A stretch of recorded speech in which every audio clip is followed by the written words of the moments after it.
Today I just wanted to recipe test the Preppy Kitchen's Chantilly cake. This is a more laid back video and I'm just going to narrate my way through it. As usual, I'm not going to be detailing the ingredient amounts or the entire process of how to make this since this is not my recipe. Just quickly prepping my cake pans first. By the way, these pre-cut parchment liners for cake pans are a game changer. So it's been a while since I've made a cake. I wish I had more time to do these more often, but I feel like Chantilly cake has been my favorite cake most of my life. It's just perfectly light, but I love the icing and then the fruit flavors in it. I mean, as a kid, I liked chocolate cake a lot, which I think a lot of kids do. But as I got older and got a more refined palate, I guess, even when I was still a picky kid, I found Chantilly cake and I kind of fell in love with it. I know this is kind of touted as a summer cake because of the fresh berries. And I'm making this on Christmas Eve, actually for us to have at Christmas at my parents' house tomorrow. And this will probably be released sometime in January. But I don't know, I think it fits the bill for any time of year. I know the berries aren't at their freshest in December, but with today's technology, they're good enough. This cake also doesn't seem super hard to decorate, and it has a pretty nice outcome anyway. It remains to be seen how I'm gonna do it on this one. You've probably already seen it on a thumbnail. But yeah, cake decorating is one of my biggest weaknesses. I just have not improved at it pretty much at all since I've tried. Getting the dry ingredients ready. Bon appetit. I would eventually like to come out with my own cake recipes one day. I've just done simple things like cake pops and cupcakes before, but I'm talking a little more extravagant, something special type of cake. Almost there. And the last bit of flour. All right, and there you have it, an absolutely beautiful Chantilly cake batter. All right, now let's see how evenly I can get these distributed. 470, 588, 726, 747, 764 is probably about what I'm gonna be at. All right, that's pretty on point. Let's get these smoothed out so that they bake evenly. Let's bake. And now we just let these guys cool down. I'm just quickly making my berry filling. I'm just using some strawberries, blackberries, and blueberries, lemon zest, and lemon juice. Also gonna get this berry jam loosened up in the microwave, a little water. And lastly, we're gonna make this Chantilly cream. I've got some room temperature cream cheese as well as some mascarpone cheese. And in they go, and these make me wanna make another tiramisu. So good. Whip those up. And now we just slowly incorporate our powdered sugar. Also just gonna make a quick whipped cream. Stiff peaks. We're gonna fold that right into the frosting.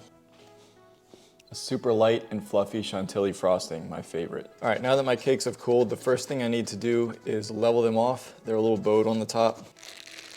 I've made this mistake before and it's just not worth leaving this little bump on the top because it's gonna make everything lopsided. Doesn't have to be perfect, but this is good enough.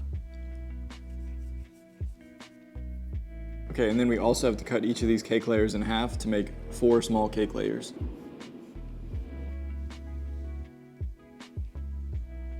All right, I'm gonna get these onto my cake turntable. Okay, and now we're gonna get to assembling, starting with our jam. Let's try to get as much even coverage as we can. A little bit more around the edges. Beautiful, and now some of our frosting. Again, just trying to get even coverage for now. And now we get some of these berries on there. Now we just repeat with the rest of the cake layers. It's already starting to be a little unlevel. The sides are definitely lower than the middle, even though I trimmed off that bulge in the middle. This happens to me every time I make cakes. I just am not great at it. Hopefully this thing doesn't fall up to pieces. I'll try to bulk this up with more frosting on the edges to make this a little taller on the outside, but I think it's gonna want to slip off if I do it too much.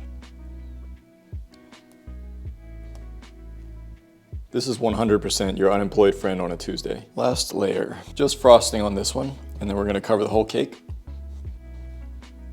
This is what they call the crumb coat, where everything is just gonna be a really thin layer to keep the cake in one piece, and then we'll coat it in the clean frosting layer afterwards.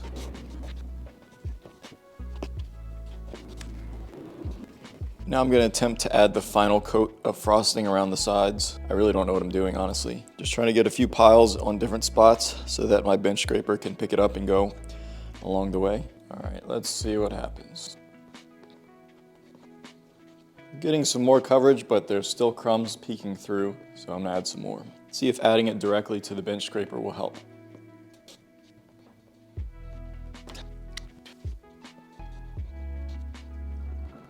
I guess we're making progress. This top layer is really stubborn, not wanting to get covered.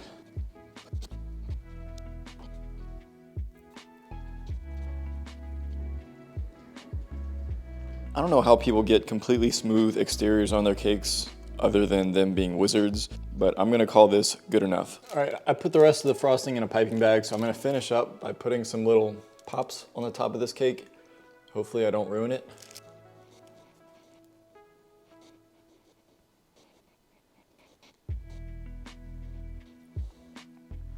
Since I have more, I'm gonna go ahead and do the same along the bottom.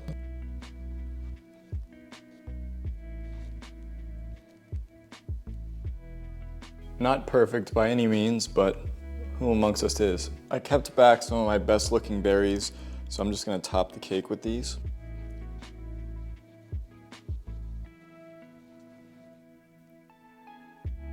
I think that looks decent. We're eating this tomorrow, so John says a good way to preserve the berries is to brush on a little bit of your extra jam. It'll help keep them glazed, and I guess they won't sog out.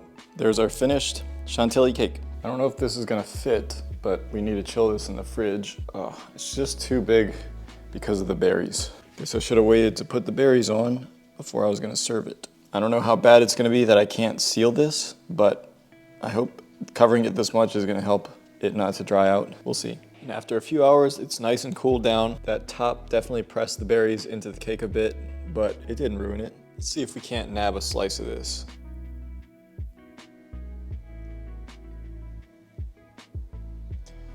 Whoops. Nice cross section though. Not the cleanest slice, but to be expected, I guess, of a Chantilly cake. Let's taste test. So a fun little experiment. Everyone loves cake. I've probably tried a dozen at least of the Preppy Kitchen's recipes and they never let me down. So this is gonna be great. Hopefully the family approves of me bringing this to Christmas. Like I said, cheers. Lovely. Not a heavy cake at all, and that's just sometimes what you want. The cake itself is not overpowering. It's just a really nice light vanilla flavor. And then this Chantilly cream is probably what makes this my favorite cake. The little bit of jam in between the layers also brings out the flavors of the berries and just completes this. I don't think this has to be a summer cake. It works just fine in the winter. But a simpler video this week. I've been focusing kind of more on quantity over quality, just as I try to get my watch hours to where they need to be. I've come close before and had it fall off, so I just don't want that to happen again. But I appreciate you watching this less edited video. If you have any other recipes out there that you want me to test out, let me know. Thank you all for watching, be blessed, and I'll see you next time. Way better than Christmas fruitcake, that's all I'm gonna say.